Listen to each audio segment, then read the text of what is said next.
வாங்க ஒரு சிம்பிளான கீரை கடையில் பார்க்கலாம். இந்த கீரை வந்து ஆத்தோரமாக இருக்கும், அவ்வளோ சத்து. இந்த கீரை நான் சின்ன வயசுல சாப்பிட்டுக்கிறேன், பேர் என்னன்னு எனக்கு தெரியல. இந்த கீரையை வச்சு எப்படி கடையில்னு பார்க்கலாம். இந்த கீரையை கொஞ்சமாக கரிஞ்சுட்டி தலை கீரை, அந்த கீரை கொஞ்சம் இருக்குது, அதே க்ளீன் பண்ணி வச்சுக்கிறேன். இந்த கீரை நேம் தெரியல, நீங்கள் கமெண்ட்ல நேம் தெரிஞ்ச சொல்லுங்கள். இது அவ்வளோ சத்து இந்த கீரை, எப்படி கடையிலன்னு பார்க்கலாம் வாங்க. நான் 4-5 டைம் நல்லா க்ளீன் பண்ணி வச்சுக்கிறேன், எடுத்து வச்சுக்கிறேன். இந்த கீரை சூப்பராக இருக்குது. இந்த கீரை அதுக்கு தேவையான அளவுக்கு தேங்காய் எண்ணெய் 2 ஸ்பூன் ஊற்றி அதுக்கு 1 ஸ்பூன் கடுகு போட்டுருக்கேன். கடுகு போட்டு நம்ம சீரகம் போட்டுக்கலாம். இப்போ நான் பருப்பு சிறுபருப்பு ஆல்ரெடி இந்த கீரை கடையிறதுக்காக இதில் வச்சு அதே தாள் போடுறேன். அங்கே எல்லோ கலரில் தெரியும். இப்போ வந்து கடுகு பொரிச்சு கொஞ்சம் சீரகம் 1 ஸ்பூன் சீரகம் போட்டுவோம். கீரைனால 1 ஸ்பூன் சீரகம் போட்டுக்கோங்க. சீரகம் பொரிஞ்சோடனே நம்ம தேவையான அளவுக்கு ஒரு வரமிளகா 4-5 பச்சை மிளகா ஒரு கொத்து கருவேப்பிலை வச்சுருக்கேன் போட்டுக்கோங்க. காய்ச்சி அது கூட ஒரு 2 வெங்காயம் கட் பண்ணி வச்சுக்கிறேன். நீங்கள் சின்ன வெங்காயம் போடுவாங்க, இதோட டேஸ்ட்டாக இருக்கும். வெங்காயம் நல்லா வணங்கிட்டோம். கொத்தமல்லி தூள் 1 ஸ்பூன் போட்டுக்கோங்க. மல்லித்தூள் 1 ஸ்பூன் போட்டுக்கோங்க. மல்லித்தூள் போட்டவர் 1 ஸ்பூன் மஞ்சத்தூள். 1 ஸ்பூன் மஞ்சத்தூள் போட்ட போது ஆல்ரெடி நான் சிறு பருப்பு வந்து மஞ்சத்தூள் சீரகம் போட்டு ஒரு விசில் விட்டு வேச்சு வச்சிருக்கேன். ஆல்ரெடி இதில் 1 ஸ்பூன் மஞ்சத்தூள் போட்டுருக்கேன். அதனால நீங்கள் இதில் 1 ஸ்பூன் மஞ்சத்தூள் போட்டால் போதும். மஞ்சத்தூள் மல்லித்தூள் போட்டு நல்லா வணங்கியாச்சு, நல்லா பச்சை வாசனை போயிடுச்சு. இப்போ நம்ம வந்து கீரையை கட் பண்ணி வச்சுக்கிறோம், எடுத்து போட்டுக்கலாம்.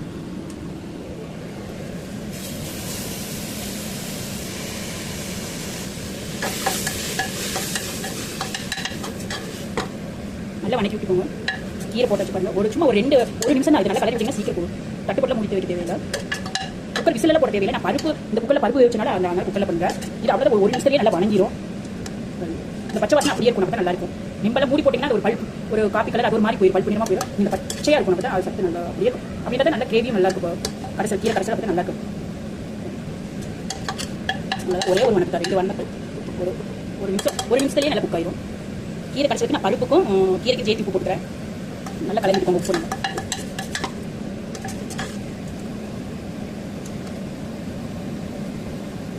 நல்ல மனமா இருக்கு அந்த கீரை. இந்த கீரை என்ன பேருன்னு எனக்கு தெரியல, ஆனால் இது ஆத்தோட கீரை நிறைய இருக்கு. நீங்க பேர் தெரிஞ்ச கமெண்ட்ல கண்டிப்பா சொல்லுங்க.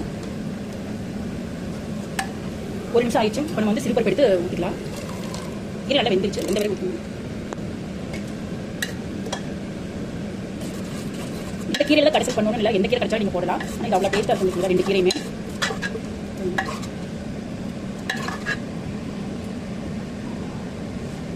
அவ்வளோதான். நல்லா தேங்காய் எண்ணெயில் கடைஞ்சிருக்கேன். நான் பருப்பு வைக்கும்போது 1 ஸ்பூன் நெய் விட்டுருக்கேன்.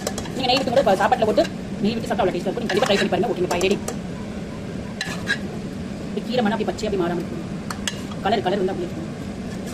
சாப்பிட முன்னே சாப்பிடலாம். நீங்கள் ட்ரை பண்ணி பாருங்க. ஓகே பாய், ரெடி ஆயிடுச்சு. லாஸ்ட்டில் கொஞ்சம் நெய் விட்டுக்கலாம் 1 ஸ்பூன்.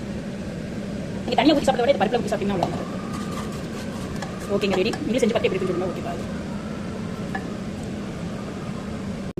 கீரை கடைசி ரெடி ஆயிடுச்சு. கீரை கடைசி ரெட் ரைஸ், பாவக்காய், வத்த குழம்பு, இப்படி குழம்பு அவ்வளோ டேஸ்ட்டாக இருக்கும். கூட